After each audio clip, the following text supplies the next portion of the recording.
Oke, halo semuanya, balik lagi ke channel gue Fatin Noval Ibrahim. Kali ini gue bakal bahas beberapa match yang udah bergulir. Cukup banyak gitu ya. Ada City, Liverpool, ada MU, ada Barcelona gitu. Nah, mungkin gue akan mulai ini dengan membahas Manchester City dulu. City bermain cukup compact, dia udah mulai kembali gitu ya ke bentuk City yang menyeramkan itu, meskipun masih ada beberapa yang harus dibenahi lagi gitu ya. Yang gue notice itu ada, yang pertama tuh ada Savinho. Itu Savinho berkembang cukup pesat ya dari musim lalu gitu. Dia musim ini tuh jadi lebih matang, dia udah mulai bisa fit ke sistemnya Pep Guardiola. Dia tahu kapan harus dribble, kapan harus passing, dia tahu kapan harus penetrasi gitu ya. Itu cut inside-nya juga cukup bagus gitu ya.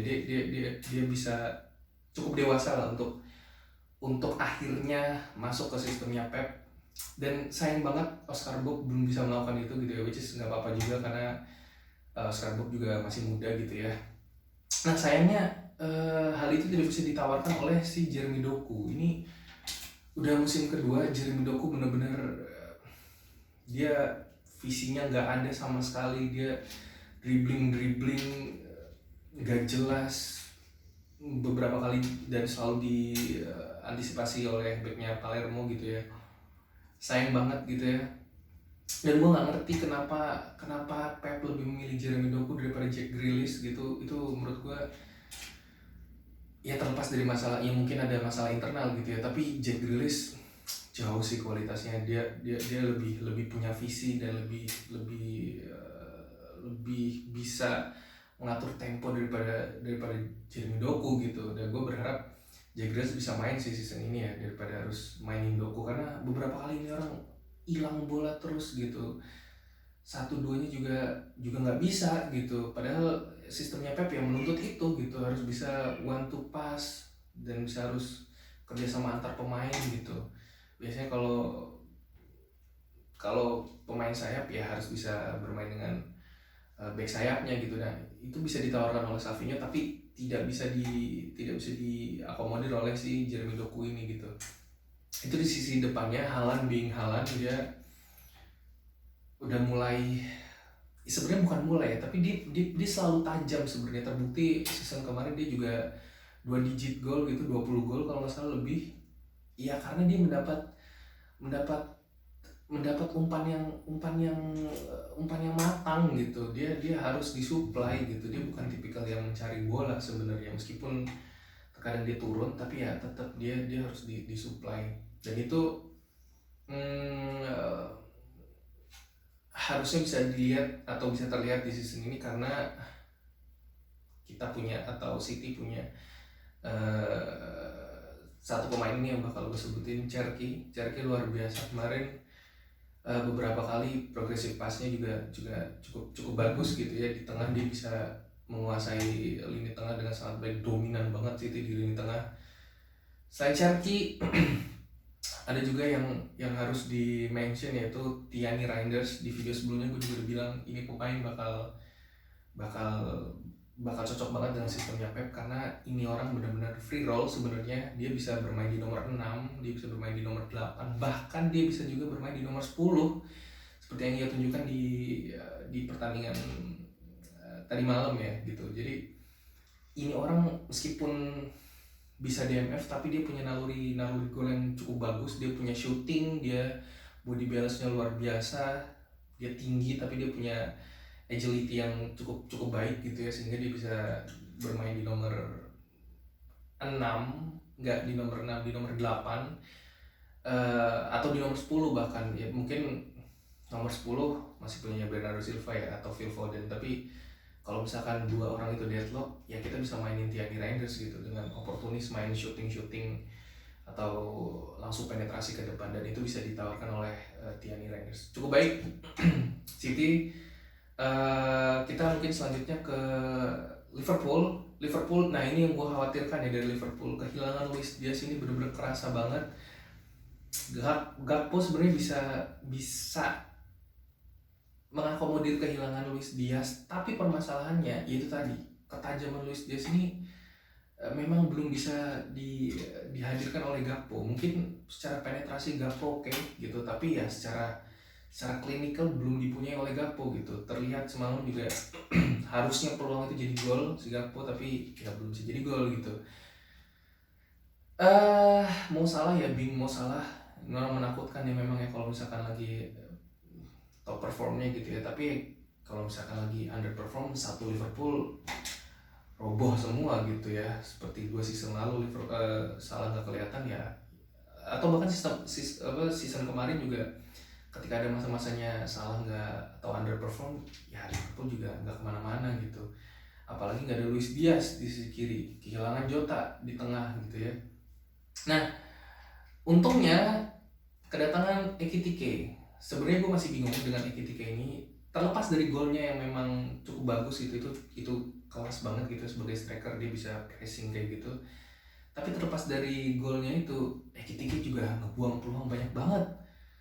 2 kali yang gue lihat itu, yang satu yang ke atas gitu ya, yang melambung tinggi banget, yang satu tendangannya juga masih melenceng gitu, seharusnya itu bisa menjadi gol. Nah gue takut klinisnya ini loh, tidak klinisnya ini yang, tapi at least lebih bagus daripada Darwin Nunes itu.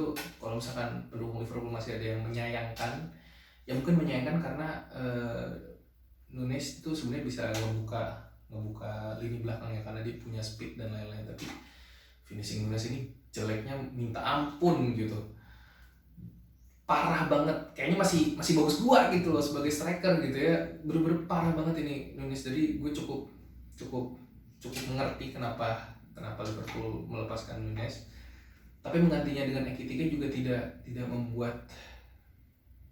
membuat Liverpool menjadi lebih menakutkan di lini depan gitu ya standar aja gitu, nggak lebih jelek dari Nunes, tapi nggak bisa selevel yang let's say Luis Suarez gitu, menurut gua so far yang gue lihat. Karena harusnya itu ya mungkin karena masih awal-awal kali, tapi yang gue lihat itu dua peluang itu harusnya kalau misalkan dia tajam itu udah pasti gol gitu ya Ekitike, tapi ya kita nggak tahu.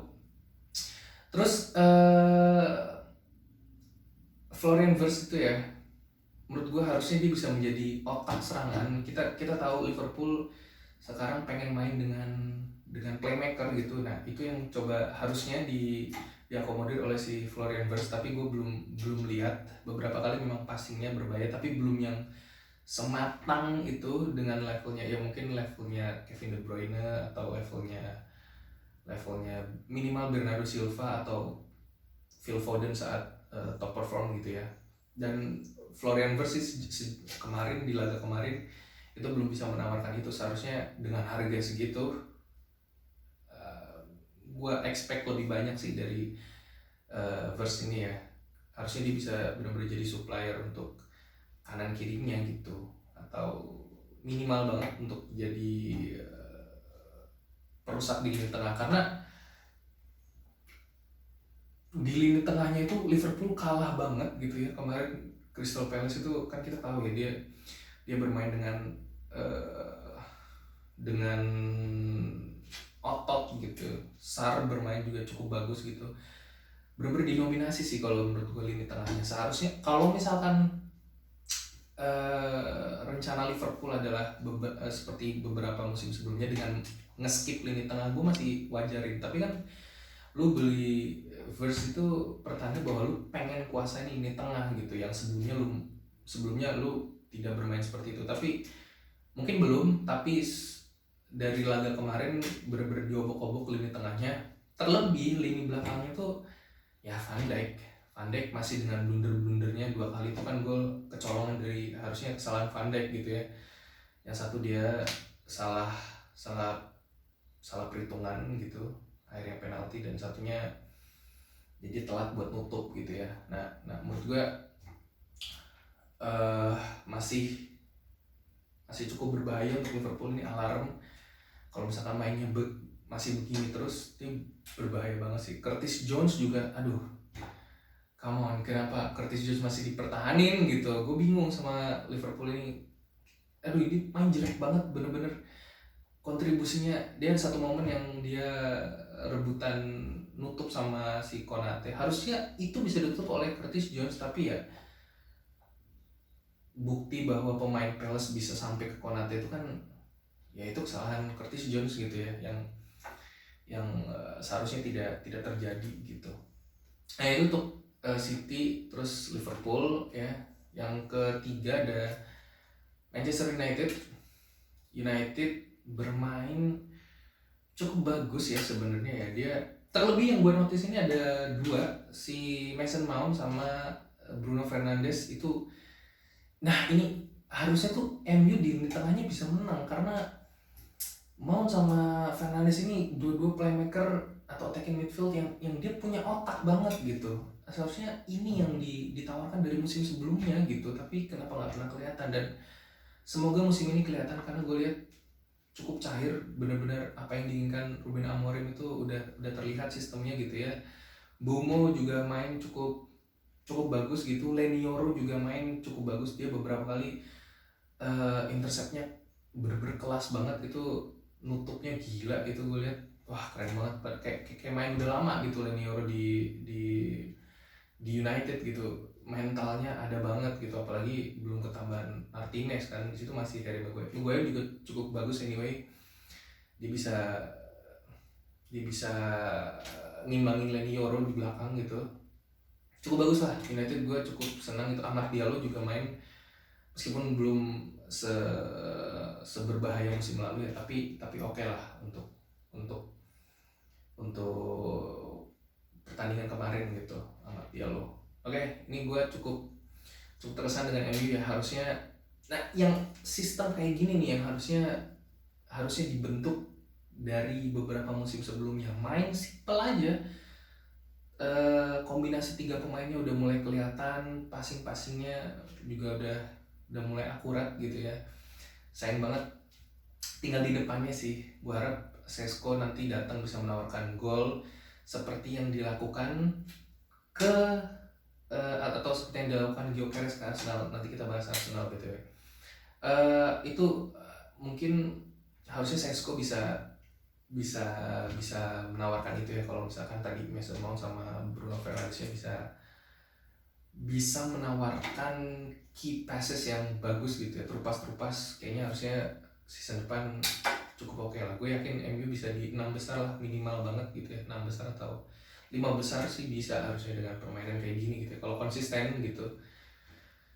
Selanjutnya kita bahas Arsenal. Arsenal, nah ini Arsenal yang gue pengen lihat mungkin di laga pertama nggak kelihatan gitu ya. Ini di laga kedua gila, ini Arsenal yang gue pengen lihat. Mungkin terlihat pragmatis ya dengan crossing ya, tapi lu punya Gyökeres, lu lihat sendiri headernya tuh gila banget ini orang. Gue suka banget Arsenal akhirnya bisa crossing, karena Arsenal tuh keren banget, dia punya corner yang luar biasa. Meskipun kita bicara bukan sistem Arteta yang biasa mainkan ya, tapi berdasarkan crossing aja gitu ya, mereka sering banget cetak gol lewat corner kick gitu, tapi jarang banget open play gitu, crossing open play. Dan ini sepertinya yang bakal sering kita lihat, karena ya lu punya Gyökeres tinggi, headernya gila, dan ini orang bukan sembarang header, bener-bener diarahin. Lu kalau tahu dia tuh headernya kayak Puyol atau si Sergio Ramos, bener-bener kenceng banget gitu. Gue suka banget, ditambah sistem yang udah ada sebelumnya. Nah gue lihat kalau misalkan Odegaard on fire, Saka kemarin juga main luar biasa, bener-bener udah bisa one to pass dengan si Odegaard tadi gitu ya. Itu luar biasa menurut gue, permainannya udah mulai kelihatan. Dan Gyökeres jangan lupa dia bisa jadi pemantul, dia bisa narik satu back untuk menciptakan ruang yang bisa diekspos sama si Saka atau Martinelli. Sayangnya kalau di pertandingan kemarin itu Martinelli nggak kelihatan sih. Martinelli sih sebenarnya. Harusnya Arteta nyari minimal satu sayap lagi gitu ya, untuk bisa untuk bisa melapisi Martinelli, karena sayang banget lu kanannya udah mewah, tengahnya juga udah cukup bagus, tapi kirinya masih Martinelli sih cukup berat menurut gue. Meskipun kadang Martinelli punya momennya sendiri, tapi untuk long run gitu ya, kita bicara liga ya semoga bisa lah Martinelli untuk mengakomodir, meskipun gue nggak terlalu yakin ya, karena ini orang pas-pasan sih sebenarnya ya, dia etos kerjanya aja yang bagus gitu. Gitu untuk Arsenal. Terus kita ke Barcelona. Nah Barcelona ini wah gila, gue cukup puas sih dengan Barcelona. Rashford ditaruh di CF menurut gue lebih oke daripada dia harus ditaruh di sayap, karena dia bisa jadi pemantul. Lewandowski bisa jadi pemantul, tapi permasalahannya Lewandowski nggak bisa sprint. Itu yang semalam ditawarkan oleh Rashford. Dia bisa dari tengah, dari tengah dia bisa sprint pendek, dan itu hampir gol. Sayang banget udah kegocek kipernya, tapi dia masih jauh. Nah harusnya momen seperti itu yang banyak dilakukan oleh Barcelona, yang nggak kelihatan di season kemarin, karena Lewandowski ya harus dia macam Haaland lah, dia harus diumpan-umpan, tapi Rashford ini dia bisa make a play gitu, dia bisa ke tengah dan bisa sprint pendek. Nah itu yang harus dilakukan, karena kalau misalkan lu cuma mengandalkan Lamine Yamal di kanan ya bisa sebenarnya, cuma kan masalahnya fisik juga kadang nggak bisa ngedrill satu orang doang, bocah gitu, meskipun dia eksepsional ya. Cuma ya kita lihat pas lawan Inter, kalau udah buntu kanannya nggak bisa main lagi. Nah harusnya Rashford bisa menawarkan ini, dan di kiri. Nah masalahnya kalau misalkan Rashford ditaruh di tengah ya sama aja bohong, di kirinya juga nggak ada Rafinha lagi yang dia lebih maksimal sebenarnya ketika ditaruh di second striker gitu, atau IMF lah Rafinha ini. Jadi terbukti dia golnya juga dari tengah semua kan, nggak ada yang Rafinha nyisir gitu, jarang banget. Dia bener-bener cut inside terus, dari season kemarin pun kayak gitu. Nah tapi gue nggak tahu gimana Flick, harusnya masih ada Lewandowski. Mungkin ya kemungkinan terjadi Lewandowski masih di tengah, Rashford yang digeser ke kiri, tengahnya IMF-nya masih ada si tadi siapa, Rafinha, kanannya masih lama lah, atau Yamal sorry. Rooney juga main cukup bagus di tengahnya, De Jong cukup bagus ketika partnernya bagus gitu. Jadi nggak bisa ini jadiin single pivot, harusnya tetap masih main kayak season kemarin, masih ada Pedri atau Gavi ya di kanan kiri, tapi tetap harus ada Frenkie De Jong. Ini benar-benar orang pintar banget ngatur temponya, meskipun kadang sepersekian detik suka telat, tapi ya oke lah untuk gelandang yang stylish gitu ya, ditaruh di nomor 6 DM gitu, dia cukup bagus lah. Fermin juga udah mulai kelihatan dia cukup bagus jadi IMF gitu ya. Ini yang gue suka dari Fermin ini, dia berani shooting yang jarang banget dihadirkan oleh Barcelona season kemarin. Ketika deadlock itu memang harus dipaksa untuk shooting dan akurat shootingnya, dan bener-bener pojok itu keren banget. Gol keduanya Fermin ya gila, itu pojok kanan atas, gol kedua atau ketiga ya? Kedua sorry, kanan atas itu gila, top banget Fermin ya. Dia juga keren sih, salah satu yang paling gue notice ya, Fermin ini dia underrated pas lawan Bayern Munchen, gila itu dia acak-acak sama Fermin gitu ya, keren. Dan gue cukup puas dengan Barcelona, meskipun gue masih agak ragu sama John Garcia ini beneran kiper bagus atau enggak, karena 2 laga sebelumnya dia harusnya bisa ditepis gitu sama John Garcia, tapi ada beberapa momen yang dia kecolongan. Tapi ya semoga secara kiper dia bisa ikut main juga, ikut ngebantu serangan juga cukup bagus lah. Tapi untuk intercept kita lihat ya, karena so far belum ada serangan yang begitu berbahaya juga dari lawan-lawannya Barcelona, karena ya kalahnya telak semua gitu. Jadi kita belum bisa lihat gimana Joan Garcia gitu ketika dia mendapat serangan gitu. Nah yang gue cukup unik ini, Ter Stegen untungnya udah berdamai gitu. Jadi dan harusnya ini gak terjadi ya, memang salah Barcelona sebenarnya karena nge-push Ter Stegen, tapi ya sebagai kapten yang udah lama gitu di situ, harusnya sih dia bisa legowo, dan untungnya dia legowo bisa nanda tangan yang main di situ sehingga eh, bisa didaftarin gitu si Joan dan lain-lain gitu.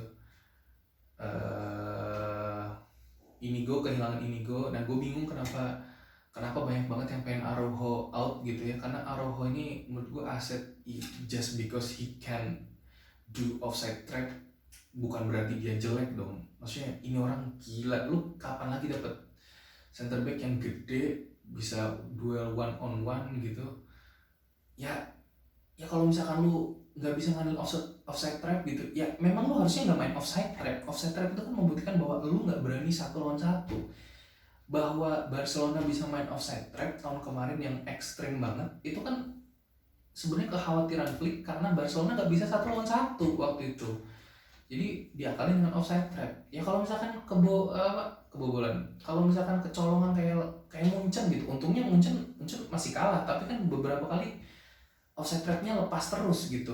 Lawan Inter contohnya paling gampang itu kan offside trap lu nggak berjalan, dan memang seharusnya tidak menggunakan offside trap. Nggak ada satu tim the whole season pakai offside trap tuh nggak ada, ya harus 1 lawan 1. Nah Araujo ini bisa menawarkan itu, dia bisa 1 lawan 1 gitu, kenceng banget ini orang, dan bukan cuma kenceng tapi powernya tuh ada banget gitu. Bahkan gue lebih suka secara otot tuh ya jauh banget Araujo, meskipun secara otak Inigo ya masih menang. Tapi kan ya kalau misalkan lu Araujo out mau ngandelin siapa? Christensen kan enggak juga gitu.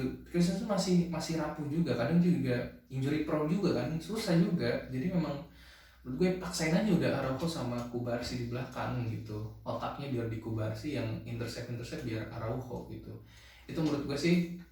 Nanti kita lihat beberapa match selanjutnya apa yang akan terjadi di tim-tim besar ini gitu ya, atau tim-tim yang lainnya. Sekian dari gue, salam olahraga.